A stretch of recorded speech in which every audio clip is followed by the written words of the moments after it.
What happens to Toronto jobs and prices if North America's trade pact unravels this summer? The countdown to July 1st is on, and the stakes are massive.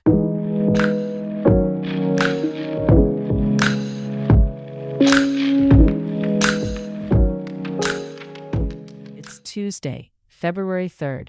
Quick weather check for Toronto. Average around -7 with a high near -2 and a low near -15 degrees Celsius. No snow or rain.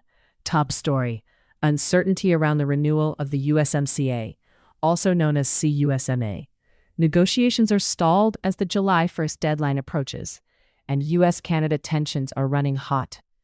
President Donald Trump has been publicly dismissing the deal's value to the U.S., while U.S. Trade Representative Jamieson Greer is advising renewal only if specific American concerns are met. This is not just noise. The agreement underpins more than $1.9 trillion in trade across the continent. If it lapses, over 90% of Canadian exports and 84% of Mexican exports that currently enter the U.S. tariff-free could lose those exemptions.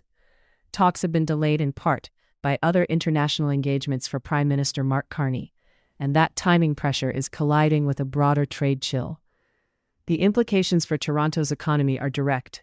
Manufacturing supply chains, agriculture, autos, aerospace, and the small businesses that ride on top of those industries all feel the whiplash when rules of the game are uncertain. We're already seeing real-world ripples on the Pacific Coast. A new survey shows 66% of small businesses in British Columbia are scaling back U.S.-related activity amid ongoing trade challenges. 45% report squeezed profit margins because of tariffs and disruptions, and roughly 28% have been hit with tens of thousands of dollars in extra fees. More than a third have been eating those costs to keep customers, but 53% say price hikes are coming within 6 months. If USMCA falters, expect those pressures to spread eastward and show up on Ontario price tags. Aerospace has become a flashpoint. President Trump threatened to decertify Canadian-made Bombardier Global Express business jets and slap 50% import tariffs on Canadian aircraft if Canada doesn't certify Gulfstream models he says are being blocked. The FAA hasn't said if it would move on decertification. For Toronto and Montreal's aerospace corridors, the risk isn't abstract. Cross-border certification and parts flows are the lifeblood of a highly integrated industry. Experts and unions are warning about potential job losses and supply chain disruptions if threats turn into policy. Meanwhile, the Canadian military is pressing ahead with a milestone. The armed forces are in Texas for a Lockheed Martin ceremony marking Canada's first F-35 entering final assembly. Lieutenant General Jamie Spicer-Blanchet is set to sign the fuselage bulkhead for that jet, with delivery expected later this year. But the broader CF-18 replacement plan, 16 F-35s contracted, and a decision pending on 72 more, sits under a review that was due last year. Trade tensions and tariff threats from Washington complicate the timing on a roughly $27 billion program, even as Ottawa wants to show progress to allies. On the political front, Conservatives are closing ranks behind Pierre Poilievre. He secured 87% in his leadership review, topping Stephen Harper's 84% from 2005. And delegates push through hardline planks: a stand-your-ground law, a tougher posture on crime and immigration, elimination of diversity, equity, and inclusion programs, defunding CBC Radio Canada, and immediate deportation for non-citizens convicted of serious crimes. Despite losing the last federal election and his own seat, Poilievre is credited by members with expanding the party's coalition and fundraising. Outside the convention hall, though, polls show rising negatives for Poilievre and improving numbers for Prime Minister Carney, a shift that could influence how both camps position on trade, industry policy, and public spending in the months leading to that USMCA deadline. Speaking of industry, a new report from the Trillium Network for Advanced Manufacturing charts a decade of change in Canadian auto.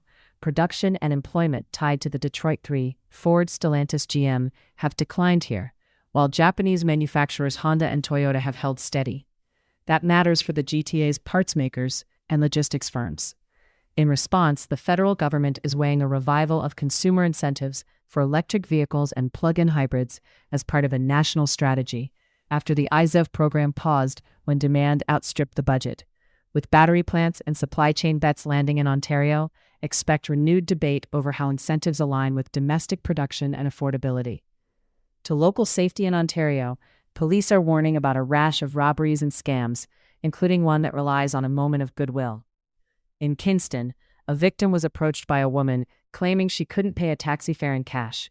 After the victim helped cover a $7.50 fare, their debit card was allegedly swapped by the driver. Later, they found about $1,000 in unauthorized transactions. If you're ever asked to tap or hand over a card, keep it in sight, verify the last 4 digits on receipts, and confirm the card you get back is yours. In Ottawa's Bearhaven, 2 armed suspects forced a clerk to open a money vault during a commercial robbery. Both were described as white males wearing black jackets with fur-lined hoods. One had a weapon. And in Hamilton, 3 suspects with a firearm and crowbars robbed a cash-for-gold shop on Fennell Avenue East, with a 4th driving a dark SUV getaway vehicle. More charges and arrests across the province underscore a busy week for law enforcement. In London, 3 men and 1 woman affiliated with Western University are charged with stockpiling chemicals for bomb-making and manufacturing a firearm. The oldest accused, Jerry Tong, has ties to Ottawa and Gatineau and a background in engineering and finance. Peel police arrested 7 people for a deadly 2024 Mississauga home invasion. Charges include murder, attempted murder, and firearm offenses. In East York, a raid seized a loaded handgun and cocaine, leading to multiple charges against 2 Toronto residents. And in Barrie, a high school briefly went into lockdown after a robbery. A seized handgun and 3 youth arrests followed. If you have information on any of these incidents, local police tip lines and Crime Stoppers remain the safest channels. On to sports, starting with the Leafs. The big picture remains blurry. Analysts Brian Hayes, Jeff O'Neill, and Jonas Siegel say the Leafs' playoff chances are alive, but far from assured. The word rebuild is floating around, but as they note, a full teardown is complicated, especially with top-tier talent under contract and prime years ticking away. Auston Matthews' future inevitably factors in, and Jonas flags 3 critical calls looming for management between the trade deadline and the offseason. In practical terms, that means weighing cap flexibility against immediate help, deciding what futures you can live without, and being honest about the team's trajectory. If they're in, they'll need a few weeks of consistent, structured hockey to make the math friendlier. The Raptors delivered a much-needed result, snapping a 2-game skid with a 107-100 comeback win over the Jazz.